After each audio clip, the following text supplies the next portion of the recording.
E aí, pessoal, beleza? Seja muito bem-vindo, seja muito bem-vinda à nossa reunião de adoração. Meu nome é Lucas Bonatti, eu sou pastor da PMB, a primeira metodista brasileira em Downtown Miami. E hoje nós começamos uma nova série de mensagens intitulada Investimentos de Alto Rendimento. Usando uma linguagem conectada com a economia, o que eu chamo de economês, essa série de 5 mensagens meditará sobre a importância do capital espiritual, capital físico, de relacionamento, capital intelectual e, por fim, o capital financeiro. Nosso objetivo é te ajudar a ajustar alguns aspectos da sua vida para que você possa experimentar a verdadeira prosperidade de Deus, aquela que afeta a sua vida pessoal, sua vida em família e qualquer relacionamento que você tenha. Afinal de contas, de que adianta investir tanto na nossa vida espiritual a ponto de que nós nos esquecemos do mundo real, das pessoas ao nosso redor. Semelhantemente, de que adianta ganhar todo o dinheiro do mundo e termos uma família despedaçada, destruída, dividida, que não conseguimos dar prosseguimento a nenhum relacionamento saudável?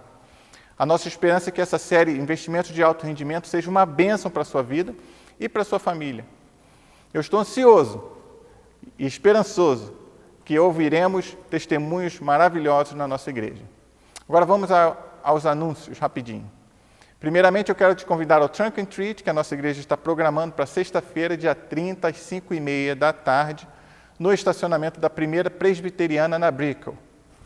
Além do tradicional Trunk and Treat, nós estamos programando a exibição do filme Coco, um filme que nos lembra da importância de manter a memória da nossa família, a memória dos nossos familiares, viva e presente junto conosco. Segundo, por favor, entre em estado de alerta, porque os números da Covid estão aumentando. Não vou nem falar da disputa eleitoral para não ficar chato. Nós queremos retornar às nossas atividades presenciais em novembro, mas se a gente não fizer a nossa parte, vai ficar difícil, hein? Por fim, vocês devem já ter recebido um e-mail aí da pastora Audrey sobre as conversas ou painéis, mesas redondas, que a nossa igreja vai realizar com o Ministério de Reconciliação. Nós vamos conversar um a um depois, porque isso pode afetar a nossa igreja significativamente. A primeira sessão está marcada para o dia 25 de outubro, um domingo, ao 12h30. E a segunda no domingo seguinte, o dia 1º de novembro, também ao 12h30. As 2 sessões serão em inglês e via Zoom. Então, dependendo do resultado dessas sessões, a igreja vai enviar um documento, um pedido, diante da Conferência Geral da Igreja Metodista Unida, que é o único órgão com autoridade de falar em nome da igreja. Bem, e como eu já disse, isso pode afetar diretamente o nosso ministério, por isso a gente precisa conversar sobre isso, mas o Facebook não é o lugar. Por isso, chequem suas caixas de e-mail e marquem essas datas nas suas agendas. 25 de outubro e 1º de novembro, ao 12h30, ok? Agora que você já recebeu todos os avisos, eu quero te convidar a preparar o teu coração e a tua mente para adorar a Deus nessa manhã. Porque, como diz a palavra, esse é o dia que o Senhor fez. Nele nos alegraremos e nos exultaremos. Vamos orar. Pai de amor, de bondade e de misericórdia, nós nos apresentamos diante de Ti para rogar pelo Teu perdão, rogar por consolo e rogar pela Tua alegria, Senhor. Nós apresentamos nossos irmãos e irmãs, nossos familiares, todos aqueles e aquelas que estão sofrendo com problemas de saúde, com problemas financeiros, com problemas emocionais e com falta de esperança.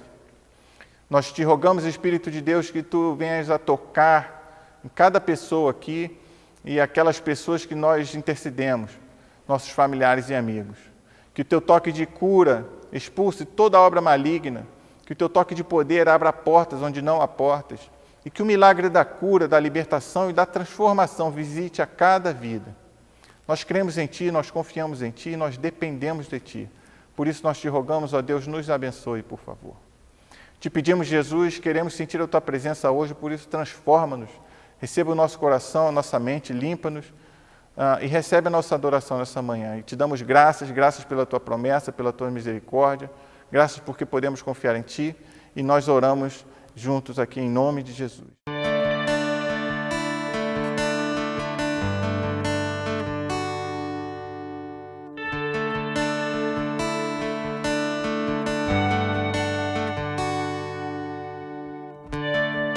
Não há nada igual, não há nada melhor.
pessoal, beleza?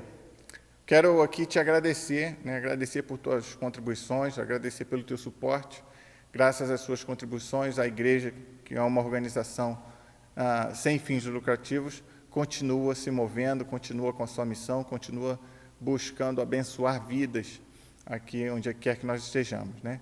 Então, eu quero te convidar nesse momento a consultar no seu coração, consultar a Deus, né, para que você possa participar desse momento de adoração com alegria no coração, né? E você sabe como você pode contribuir com a nossa igreja. Basta você visitar o site da igreja, firstchurchmiami.org/online-giving, ok? firstchurchmiami.org/online-giving, tá certo? Tracinho aqui significa hífen, tá joia? Eu quero mais uma vez te agradecer e rogar que Deus te abençoe abundantemente, tá ok? Amém. O texto de hoje está em Mateus 7, versículos 24 até o 27. Segundo a Nova Versão Internacional, o texto diz assim: quem ouve minhas palavras e as pratica é tão sábio como a pessoa que constrói uma casa sobre uma rocha firme. Quando vierem as chuvas e as inundações e os ventos castigarem a casa, ela não cairá, pois foi construída sobre rocha firme. Mas quem ouve o meu ensino e não o pratica é tão tolo como a pessoa que constrói uma casa sobre a areia. Quando vierem as chuvas e as inundações e os ventos castigarem a casa, ela cairá com um grande estrondo. Essa é a palavra do Senhor para a gente hoje. Bem, hoje a gente começa uma nova série de mensagens intitulada Investimentos de Alto Rendimento. Usando uma linguagem diferente, essa série de mensagens, de 5 mensagens, meditará sobre a importância do capital espiritual, capital físico, capital de relacionamento, intelectual e, por fim, o capital financeiro. Essa série é inspirada pelo livro O Economics, de Mike Breen e Ben Snurk. Eles, de uma forma muito criativa, eles nos ajudam a focar os nossos esforços nas coisas que mais importam na vida, né? De maneira muito interessante, na minha opinião, eles mostram que muitas pessoas não sabem administrar suas finanças e acabam perdendo todos os seus bens, né? Segundo o livro, cerca de 70% dos jogadores de futebol americano perdem toda a sua fortuna depois de 2 ou 5 anos após a aposentadoria. O mesmo acontece com cerca de 70% dos ganhadores da loteria aqui nos Estados Unidos. 70%. E eu não pude deixar de lembrar aqui de uma conversa que eu tive com os 2 amigos meus. Eu tinha mais ou menos uns 15 anos. A gente estava indo de ônibus para a Barra da Tijuca ou para a Zona Sul. Acho que a gente estava indo para o teatro, não lembro. E a gente via aqueles apartamentos bonitos, né? E eu lembro da gente comentando que se um dia a gente ganhasse na Mega Sena, a gente ia comprar apartamento uns para os outros, né? Naquela área ali, para a gente crescer junto, ter família junto e tal. Eu me pergunto se hoje em dia eles lembram desse acordo, né? Duvido. Mas enfim, o engraçado é que as pessoas que normalmente perdem suas fortunas, normalmente fazem isso. Elas compram tudo para as famílias, para amigos, e tanta gente pedindo que elas ficam pobres de novo. Né? Obviamente, outra parte importante, perde para os golpistas. Lembra da viúva da Mega Sena? A mulher que casou com um senhor de idade, que ganhou na Mega Sena. E junto com o amante dela, eles planejaram a morte desse milionário para herdar tudo, mas ela parou na cadeia. Acho que ainda está lá. Mas a vida não se limita a riquezas e a dinheiro, meus queridos. O livro nos lembra também da quantidade enorme de pessoas que têm sucesso profissional e financeiro, mas suas vidas pessoais são um desastre. Eu lembro da Whitney Houston, Michael Jackson e tantas outras pessoas que foram bem-sucedidas em suas carreiras e financeiramente também, mas sofrem muito com depressão, com droga, com bebida. Steve Jobs, que morreu com fama de gênio, né? Ele tinha uma relação horrível com a filha, por exemplo. As caricaturas são tantas que existem grupos de malucos com teoria da conspiração dedicados a desqualificar artistas, né? Quem aqui já não ouviu falar que todos os artistas são maconheiros, pervertidos e coisas piores? Né? Esse discurso tem sido muito usado ultimamente para desqualificar a educação e a cultura. Sabe aquele papo de que estudante de universidade pública plantam maconha, coisa e tal? Tudo idiotice, na minha opinião, né? Usado justamente para diminuir a importância do ensino público. Eu estudei na Universidade Federal do Rio de Janeiro e nunca me ofereceram maconha por lá. né? Mas como o assunto do sermão não é esse, a gente vai mudar. O ponto que eu quero frisar aqui é que ter dinheiro e riqueza não significa ter felicidade, tá ok? E mais, ser próspero, segundo os ensinamentos de Jesus, é saber investir seu tempo, seus valores, suas energias em diferentes áreas da vida. Ou seja, ter uma perspectiva correta sobre a importância, sobre o que é importante na vida é fundamental. No Antigo Testamento existia toda essa questão de prosperidade. Ser próspero significava ter aprovação divina, né? Isso era tão forte para eles que eles cometeram erros graves. Em termos teológicos, a gente chama isso de teologia da retribuição. A ideia é que quanto mais fiel a Deus eu sou, mais aprovado eu serei, mais bênçãos eu receberei e mais rico eu serei. Legal, a gente lê isso na Bíblia aqui e ali. Mas qual é o problema aqui? O problema é que quando a quantidade de dinheiro ou de posses ou a sua posição social se torna o parâmetro de fidelidade ou não, de intimidade ou não com Deus, o que acontece? A gente foca em ganhar dinheiro. A gente foca em ter conquistas financeiras, ao invés de focar na nossa espiritualidade, ao invés de focar no nosso relacionamento com Deus. E isso causa sérias distorções, né? Enfim, pensa comigo, se tamanho de propriedade, quantidade de bens materiais e riquezas fossem o equivalente à aprovação divina, isso significaria dizer que uma igreja pequena não tem aprovação de Deus. Somente as grandes catedrais da fé teriam a aprovação de Deus, né? Se riqueza é sinal de aprovação divina e 80% dos membros das igrejas são pobres, significa que está todo mundo vivendo em pecado, que 80% das igrejas é composto de gente falsa, mentirosa, drogada, que planta maconha. Entendeu? Está conseguindo entender? Você consegue perceber a incoerência de certos ensinamentos? Te dou mais um. Salomão é apresentado como um homem sábio e próspero. Por quê? Porque ele criou um super império poderoso. Mas qual foi o preço desse império? Foi a opressão dos povos vizinhos e a opressão do seu próprio povo. E por isso, no final das contas, Salomão se perdeu. Salomão foi o típico milionário deprimido que comprava alegria, ou tentava comprar. Ou seja, guarda isso. Sua riqueza material ou a falta dela não determina a qualidade do seu relacionamento com Deus. Você pode ser um milionário pecador ou um milionário aprovado por Deus, tanto faz. Da mesma maneira que você pode ser pobre e aprovado por Deus, ou você pode ser pobre, um pobre que precisa se arrepender dos seus pecados e se reconciliar com Deus, porque você está em pecado. Riqueza não significa aprovação divina, esse é o ponto. São por esse tipo de razão que essa série de mensagens quer chamar a nossa atenção e convidar você a entender os ensinamentos de Jesus sob uma nova perspectiva. Ao invés de focar no que nós vamos abandonar para seguir Jesus, nós vamos focar nos convites que a Bíblia nos faz para investirmos em nossas vidas, em nossas famílias e, obviamente, investirmos no reino de Deus. Outra coisa que chamou muito a minha atenção no livro é o uso da linguagem econômica para falar dos ensinamentos bíblicos. Ou melhor, na verdade, eu acho que os autores, eles nos revelam os valores e a linguagem econômica já presentes no texto bíblico. Vamos aqui a algumas definições. Economia é a ciência que estuda as formas de comportamento humano resultante da relação existente entre ilimitadas necessidades a satisfazer e os recursos que são escassos, mas que prestam serviços alternativos. Então, foca aqui. Existem muitas necessidades na vida, mas os recursos que nós temos para satisfazer essas necessidades são escassos, são limitados. Por exemplo, transporte. Todos nós precisamos nos locomover. Escola, trabalho, igreja, seja o que for, né? O que é melhor? Usar o seu próprio carro com ar-condicionado bonitinho ou andar de ônibus lotado? Ter seu próprio carro, obviamente, é melhor. Por isso, todos nós desejamos, queremos e nos esforçamos para comprar os nossos carros. Ter um carro se torna uma necessidade. Mas é possível que todas as famílias da Terra tenham um carro? Claro que não. Pensa só na China. A China tem mais ou menos 1 bilhão e 400 milhões de pessoas. Digamos que são 420 milhões de famílias. Imagina se todas elas seguissem o padrão americano de ter 2 carros. Seriam mais de 840 milhões de carros nas ruas da China. Será que o planeta sobrevive a esse padrão de emissão de poluentes? De 7 bilhões de pessoas? Ou de mais de 2 bilhões de famílias, 3 bilhões de famílias andando de carro todos os dias? Né? Essa aqui foi minha tentativa de exemplificar como as necessidades podem ser ilimitadas, quero andar de carro, mas os recursos para fazer essas necessidades são limitados. Outro conceito importante, eu acho que é que toda ação existe uma consequência.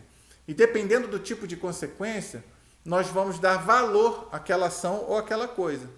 Por exemplo, se eu decidir comprar um cappuccino de $5, 5 vezes por semana, durante 20 anos de trabalho, ao final desse tempo eu terei gastado mais ou menos $26 mil só em cappuccino. Mas se ao invés de eu comprar 5 cappuccinos por semana, se eu investir esse dinheiro por 20 anos, a 6% ao ano, que é a poupança no Brasil, eu terei mais de $53 mil no final lá, garantido. O ponto aqui não é avaliar a qualidade do investimento, mas é ressaltar que as minhas escolhas têm consequências, elas têm valor. Se eu valorizo mais o prazer de tomar um cappuccino todos os dias, ou comer um churrasco nos fins de semana, eu vou gastar meu dinheiro com isso. As minhas necessidades, as minhas prioridades, elas têm valor quantitativos, monetários inclusive. Se eu valorizar mais ter um dinheiro na minha velhice, ao invés do cappuccino ou do churrasco, eu vou investir esse dinheiro. É questão de prioridade, é questão de valor. E esse tipo de pensamento está super presente no texto bíblico e nos ensinamentos de Jesus. Você lembra da parábola dos talentos? Em Mateus 25, de 14 a 28, nós lemos assim. Eu vou editar a leitura, tá? O reino dos céus também pode ser ilustrado com a história de um homem que estava para fazer uma viagem longa. Ele reuniu seus servos e lhes confiou seu dinheiro. E o dividiu assim. Ao primeiro entregou 5 moedas, ao segundo 2 moedas e ao último 1 moeda. Então foi viajar. O servo que recebeu 5 moedas começou a investir o dinheiro e ganhou outras 5.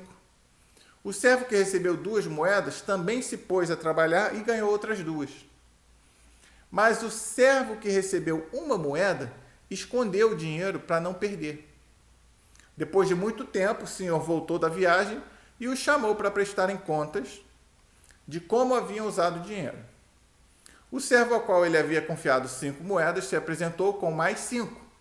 O senhor disse, muito bem, meu servo bom e fiel. Me deu lucro, salim. O servo que havia recebido 2 moedas se apresentou e disse, eu ganhei mais 2. O senhor disse, muito bem, meu servo bom e fiel. Por último, o servo que havia recebido só 1 moeda veio e disse, eu tive medo de perder esse dinheiro, então eu escondi.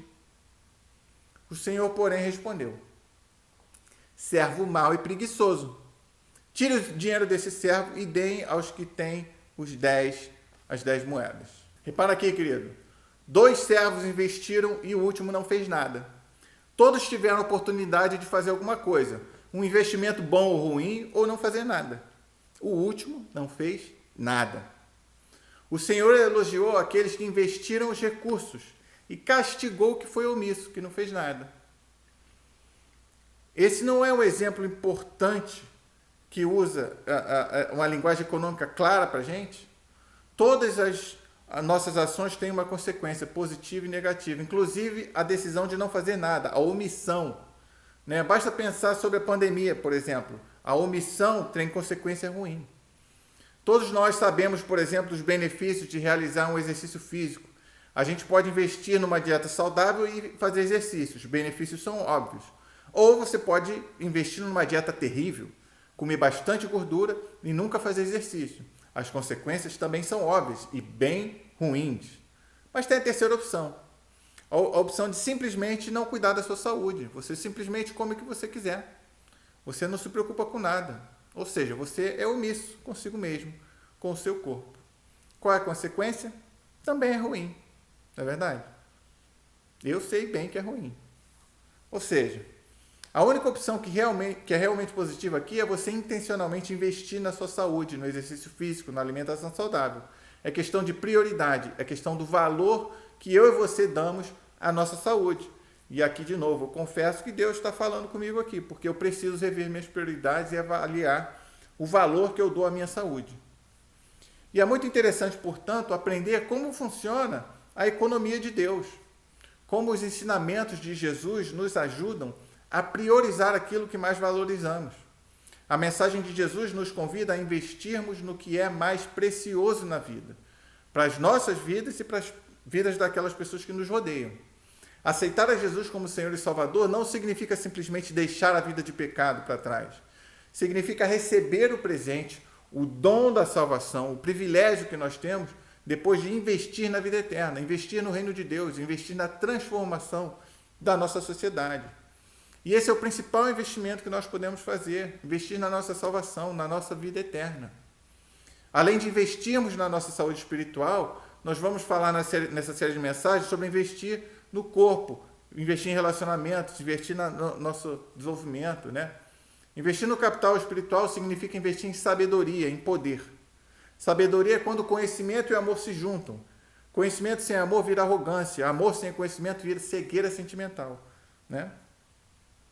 Agora, como investir em capital espiritual? O texto de hoje foi claro e direto. Quem ouve as minhas palavras, disse Jesus, e as pratica, é sábio. Não basta conhecer e recitar as palavras de Jesus. Já viu discussão de crente no Facebook? Fica cada um distorcendo versículos bíblicos, postando versículos bíblicos para justificar a sua posição. Não é disso que eu estou falando. Também não estou falando de fundamentalismo. O que eu estou falando é de investir tempo com Deus, meditando na palavra e depois agir com coerência, baseando as suas atitudes, os seus valores, nesses ensinamentos que você recebeu de Deus, né? Quem consegue viver segundo esses ensinamentos de Jesus é como aquele que construiu a sua casa na rocha, né? Então, eu quero te convidar para um exercício agora, né?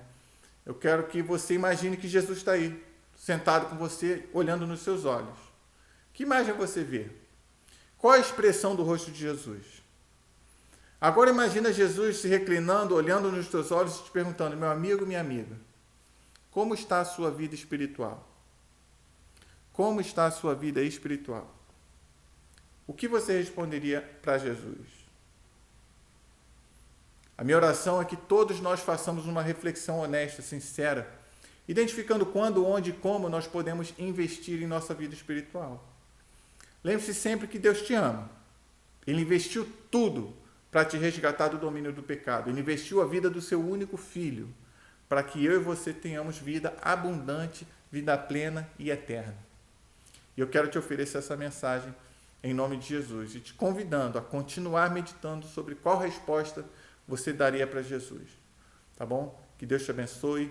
Invista no seu espírito, invista em sabedoria, em poder, invista em coerência entre o que você prega, entre o que você crê e aquilo que você efetivamente faz no seu dia a dia.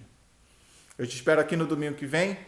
Que Deus te abençoe tremendamente essa semana e que a graça, o amor e a alegria de seguir a Cristo e de obedecer a Cristo esteja no seu coração hoje e sempre. Amém e amém. Tenha uma excelente semana.